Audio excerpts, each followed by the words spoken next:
మనం ఇందాక వాస్తులో ప్రధానమైనది భూమి అనుకున్నాం కదా! భూమికి మనకి పంచభూతాలు మనకి భూమండలం అంతా పంచభూతాలతో నిండి ఉంది. పంచభూతాలు భూమి, నీరు, అగ్ని, వాయువు, ఆకాశం అనేసి. అయి మనకి పంచభూతాలు అన్ని చోట్ల కూడా ఉన్నాయి. మనం ఇల్లు కట్టినప్పుడు కూడా పంచభూతాలు సమన్వయం అయిన ప్రదేశంలో ఇల్లు కడితేనే మనకి మనకి నేచర్‌కి అనుకూలంగా ఉన్నట్టు అవుతుంది మనది. మన గృహం. ఈ పంచభూతాలని మనం ఇల్లు భూమి మీద కడతాం కాబట్టి, ఇల్లు కట్టే భూమికి ఆ పంచభూత లక్షణాలు ఉన్నాయా అనేది మనకు పరిశీలన చేయడం వాస్తులో ప్రధాన అంశం అయ్యి. ముఖ్యంగా భూమికి ఉన్న లక్షణాలు ఏంటంటే భూమి, నీరు, అగ్ని, వాయువు, ఆకాశం. ఆకాశానికి ఒక శబ్దం లక్షణం ఉంటుంది. తర్వాత దాని దాని తర్వాత వాయువుకి 2 లక్షణాలు ఉంటాయి. అగ్నికి 3 ఉంటాయి. జలానికి 4 ఉంటాయి. భూమికి 5 లక్షణాలు ఉంటాయి. 5 క్వాలిటీస్. ఏమిటంటే రూపరస, గంధ, స్పర్శ, శబ్ద. మొత్తం 5 ఉంటాయి ఆ లక్షణాలు. 5టితోని భూమిని పరీక్షించాలి. మంచి భూమి సెలెక్ట్ చేయాలంటే ఈ భూమికి 5 లక్షణాలు చెప్పారు ప్రాచీన గ్రంథాల్లో. పంచభూతాలకు ఉండే లక్షణాలు అవి ఏమిటంటే ముందు రూపం అంటే రంగు, మట్టి రంగు. తర్వాత రస అంటే రుచి, గంధ అంటే వాసన, స్పర్శ అంటే స్పర్శ, తర్వాత 2 శబ్దం అంటే శబ్దం.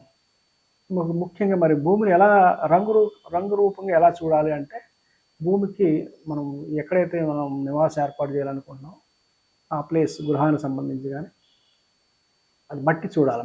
మట్టికి మామూలు 4 రంగులు ఉంటాయి. తెలుపు, ఎరుపు, పసుపు, నలుపు, లేదంటే పావురం నలుపు అంటారు.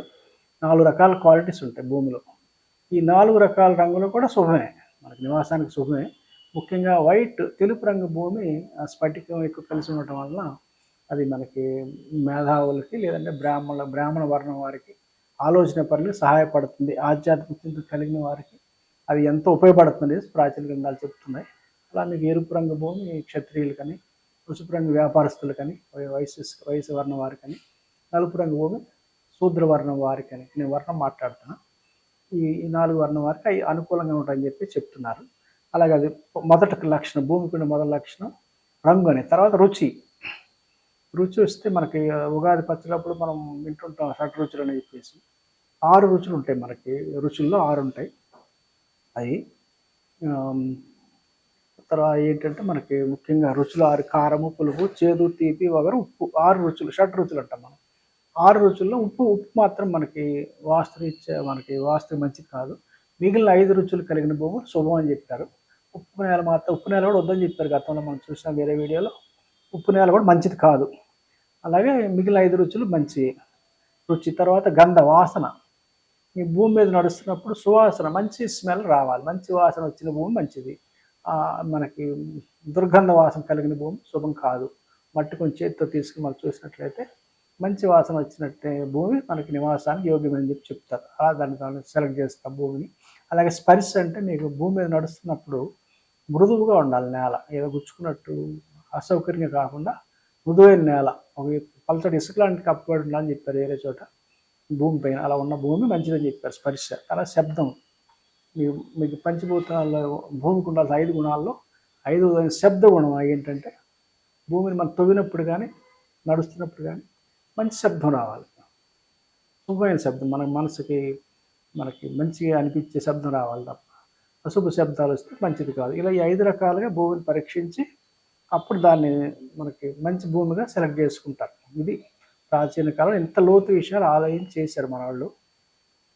ఇది వాళ్ళ చిన్న విషయం కాదు. మనకి పంచభూతాలు అన్నది ప్రాచీన కాలంలో అన్ని శాస్త్రాల్లో మనకి పంచభూతాల విషయం ఉంటుంది. ఫర్ ఎగ్జాంపుల్ ఆయుర్వేదం ఉంది మీకు.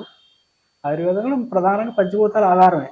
త్రిదోషాలు, వాత, పిత్త, కఫ, వాటి నుంచి త్రిదోషాలు వస్తాయి. వాత, పిత్త, కఫ వాటి ఆధారంగా పనిచేస్తుంది ఆయుర్వేదం. అలాగే మీకు యోగ శాస్త్రం షట్చక్రాలు ఉన్నాయి. షట్చక్రాసులు కూడా మీకు అన్ని పంచభూతాల ప్రమాణమే.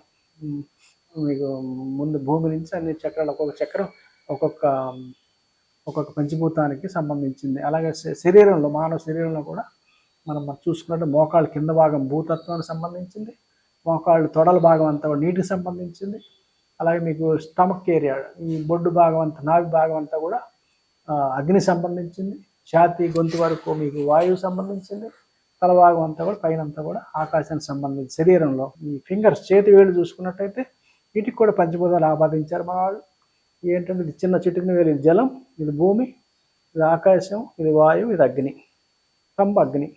అలా మీకు దీని ఆధారంగానే మీకు ఉంగరాలు పెట్టుకోవడం ఇట్లని మనం నిర్ణయిస్తాం. ఇంకా చెప్పుకున్న అలాగే వాస్తులో మనం భూమి విషయంలో 5 గుణాలు ఉండాలి భూమికి. ఆ గుణాల పరంగా మనం దాన్ని సెలెక్ట్ చేసాం, భూమి నిర్ణయించాం మంచిదని. అలాగే భూమికి షేప్ ఉండాలి. పంచభూతాల్లో భూమికి స్క్వేర్ షేప్ ఉంటుంది, జలానికి రౌండ్, అగ్ని అంటే ట్రయాంగిల్ అని అందరూ తెలుసు మనకి. అట్లా ఒక్కొక్క షేప్కి ఒక్కొక్క భూతానికి ఒక షేప్ కూడా ఉంది. అలా భూమికి సంబంధించిన షేప్ చదరం కాబట్టి మీకు మన భూమి చదరం ఉండాలని చెప్పారు ప్రధానంగా. తర్వాత దాని నుంచి కొంచెం డీవియేషన్ అయ్యి రెక్టాంగిల్ వరకు వెళ్ళారు. అలా మీకు ఇంకా తర్వాత మీరు సైట్ సెలెక్ట్ చేసుకున్న తర్వాత మన నిర్మాణం చేసిన తర్వాత కూడా పంచభూతాల డిస్ట్రిబ్యూషన్ ఉంటుంది దాంట్లో.